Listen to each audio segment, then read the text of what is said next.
at the library. I'm Lisa Oligas, and this is Newsmakers. In this edition, we visit with staff from the Joplin Public Library about summer reading programs for kids, teens, and adults.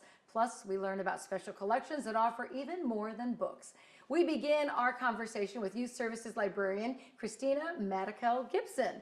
Welcome to Newsmakers. Hi, thank you for having me. My children and I spent a lot of time at the library, especially with the summer reading program. Is there a special theme this year? Yes, our theme is Color Our World, so it's all things art.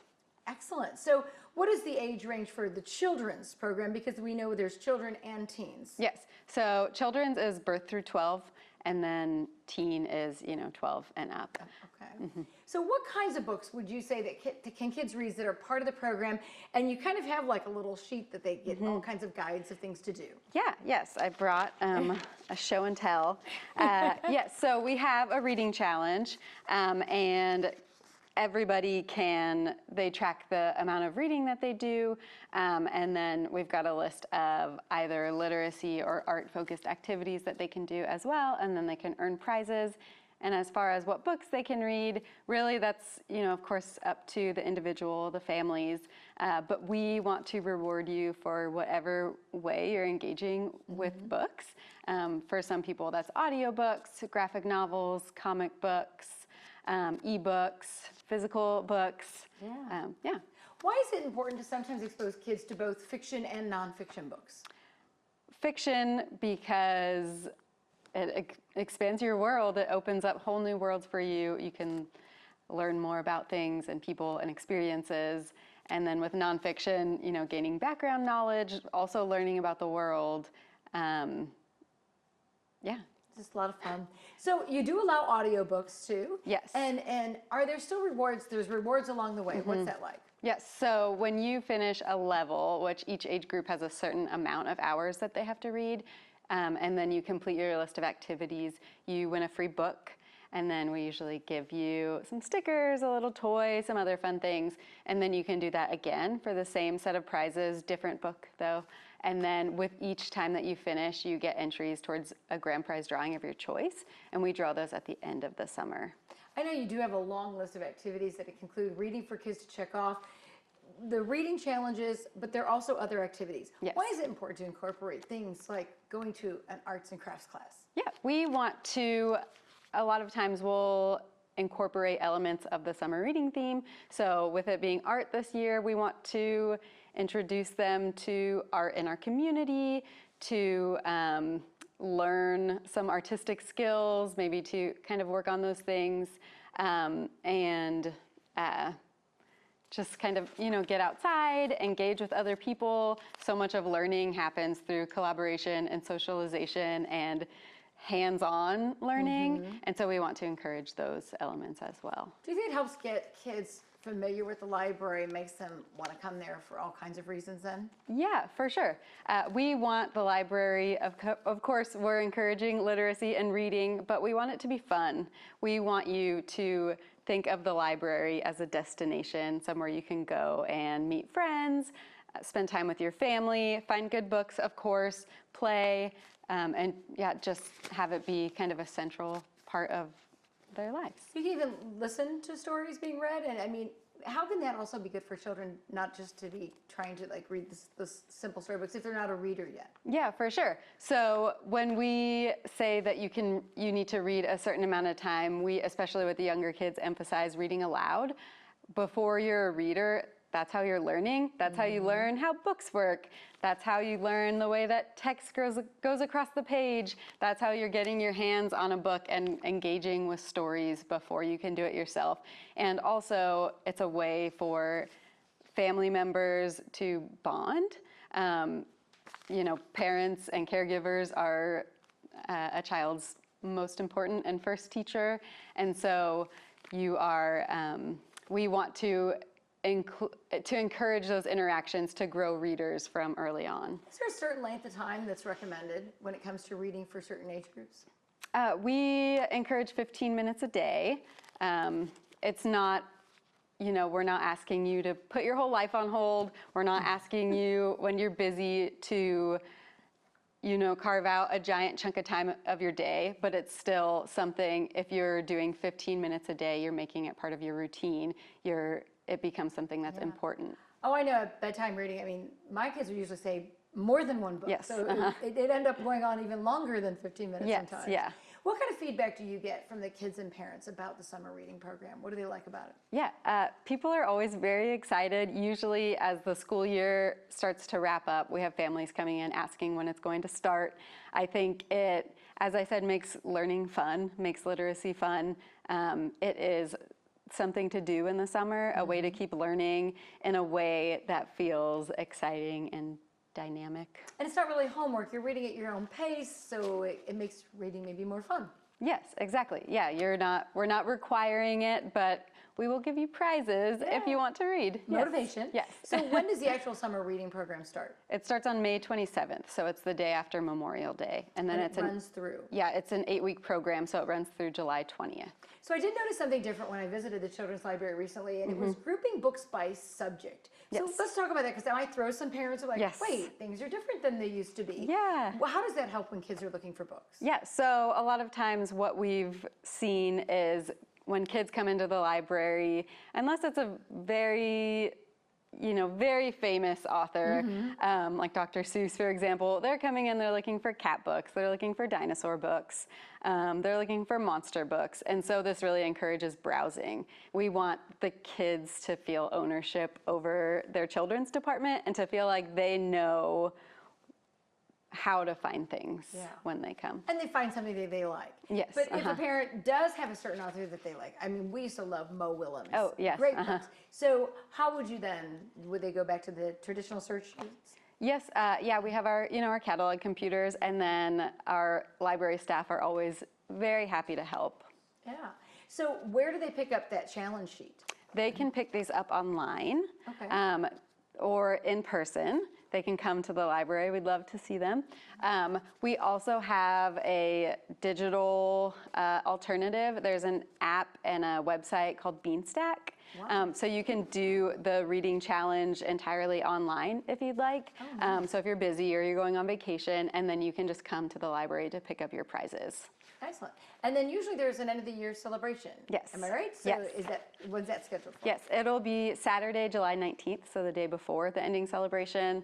It's going to be lots of fun. We're going to have live music and snacks and food and games and all kinds of things. All right, it's a great program to be part of. Yes. Thank you for all the information. We're going to take a quick break. When we come back, we bring the focus to teens and the many opportunities they have to get involved at the library.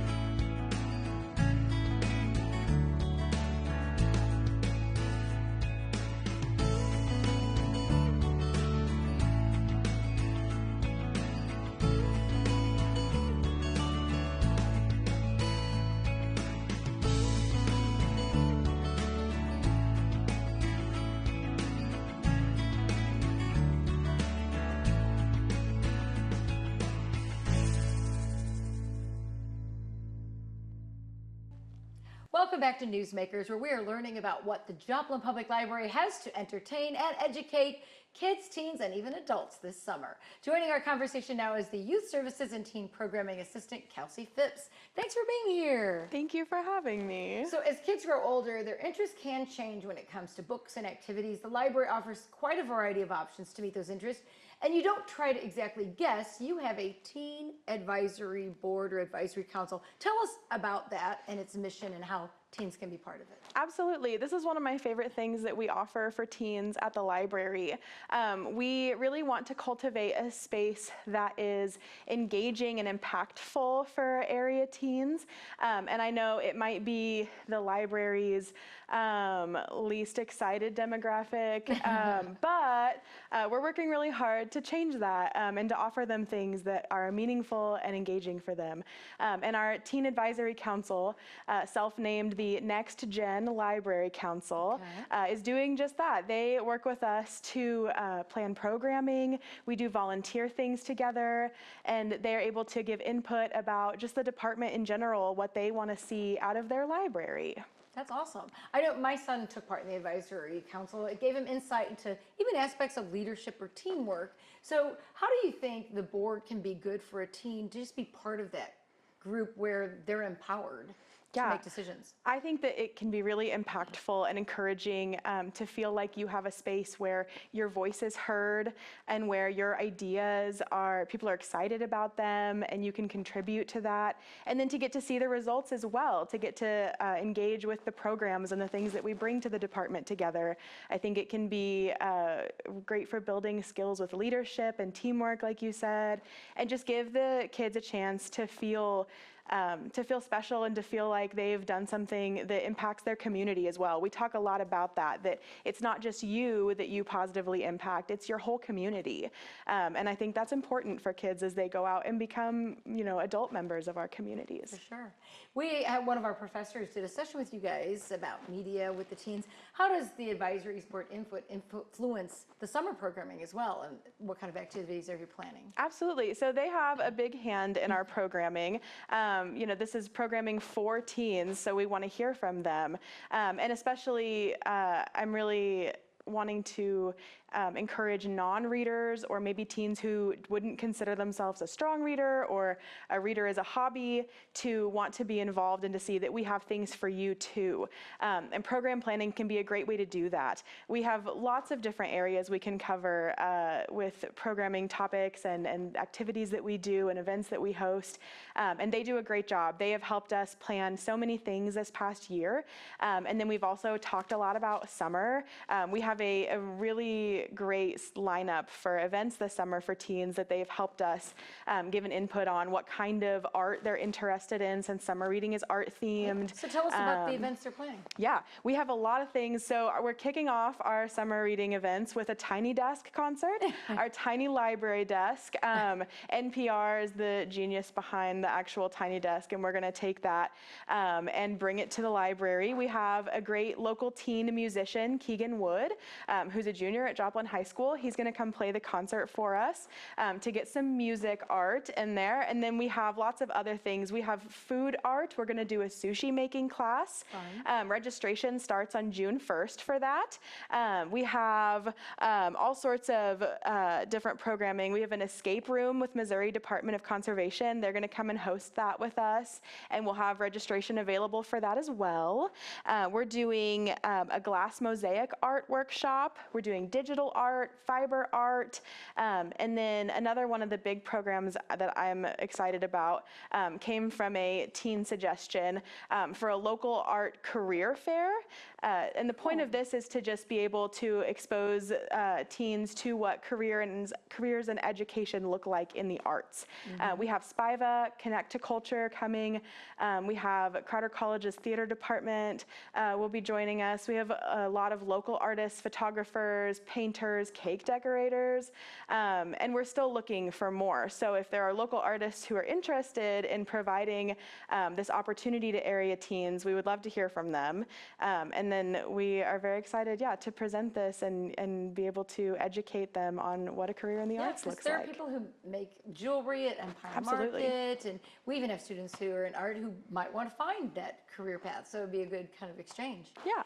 So let's talk about some of the books that teens might find fascinating, because I think teens might think reading is school-like and boring, but they have a whole different maybe world of literature that they might enjoy. I mean, Harry Potter really kind of grabbed a lot of teens' attention. Are there certain popular authors now for teens?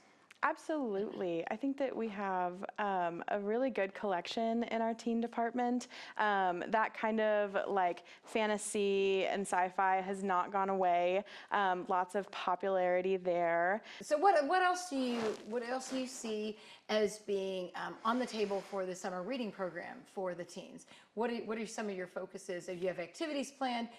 Do they have book goals as well? Yeah, so we offer a reading challenge for the teen department. And we really want to stress too that it's not just the traditional sit down, read a physical book that we're looking for. We just want you to be engaged with literature. If you're more of an ebook or audiobook person, if you enjoy fan fiction is really popular with teenagers, graphic novels and comic books, we really want whatever engages you that is involved with with literacy, we want you to be rewarded for that and to feel encouraged to continue pursuing it.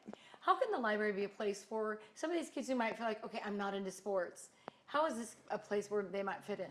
Absolutely. Our teen department is unique within the library because it's one of the only spaces where the space is reserved. Our teen department is reserved for teens. So while anybody's welcome to come and grab a book and check it out, as far as using the amenities and sitting in that space is just for teens because we want them to feel comfortable. And like I said, we have so much more than just books. If you're interested in something, there's probably something to do with it at the library. We have lots of games and crafts and puzzles and different activities that are just always available. We have a teen study room that's available anytime we're open. We have a mini computer lab in the teen department.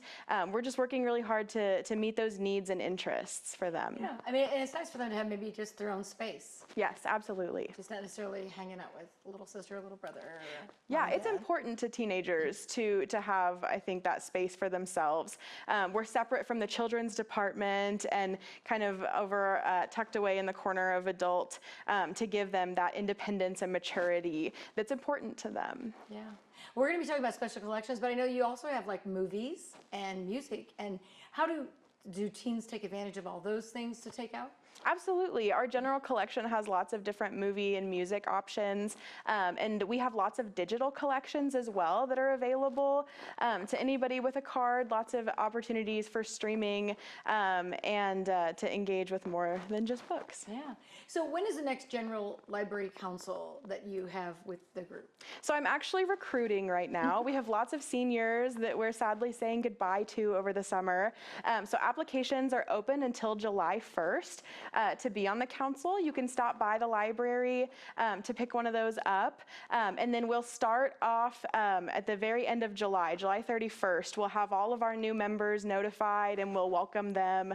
And then we'll get the ball rolling. Are there any certain qualifications or do they just have to be? It's open to grades 8 through 12. Okay. There's no designated school. No matter what school district or if you're homeschooled or attend an online school, you're welcome to apply as long as you can get to the library. Sounds great. Kelsey Phipps, thanks for all this information. Appreciate Thank it. you.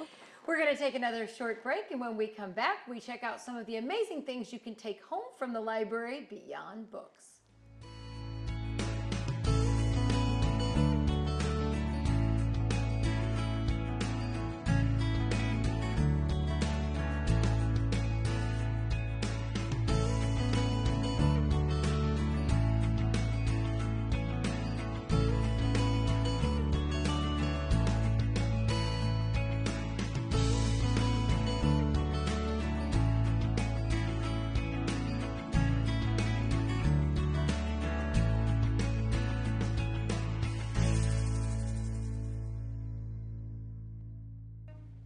Welcome back to Newsmakers. The library is home to much more than just books. It's a resource for all kinds of learning, fun, and projects. Joining us to talk about its many collections is Lori Crockett, the Public Relations and Marketing Assistant at Joplin Public Library. Welcome, Lori. Thank you for having me. If you haven't been to the library, you might be surprised at some of the things you'll find. It's quite the resource, and you brought with you some of those things from the Library of Things. First, how did this come up as an idea, and what is a library of things? Absolutely. The Library of Things is a collection of non-traditional items. So no books, no books in the Library of Things, only things. We have items that may be really pricey that you want to check out first, like we have a KitchenAid mixer so that you can try it before you maybe buy your own. Mm-hmm. We also have fun items that maybe you want to only do once, like puzzles and things like that. So it's just a really great resource that got started because we had a library patron come to us and they had seen this in another library and they donated 4 things to the items, to the collection, got us started. And we have since expanded, obviously, and also had a really generous donation from a local grant that let us add an entire collection of health-related items. So we have things like blood pressure monitor, some things that help with your mental health, like a bird watching kit, some hobby-like things. So many. We have over 80 items in the collection. Wow. Yes. And so a lot of things are fun and games. Let's talk about some of the things you have here, because some of those do appear to be games. So is that Yes. croquet? This is actually a bocce ball Bocce. set. It's a yard game that I actually borrowed from our Library of Things, went home, played it with my neighbors, loved it so much we got our own set, but I wouldn't have even known about it if we didn't have it at the library. We have a pasta making kit. If you've ever thought, that is absolutely something that I should do, but I don't want to invest a lot of money before I know if I'm good at it, things like that. What are some of the other kitchen Yeah, things you would we have? Do you have have a lot of kitchen Like stuff? I said, we have a KitchenAid mixer. We have a food sealer. So like in the summer, my family always goes and picks blueberries, and we want to preserve those.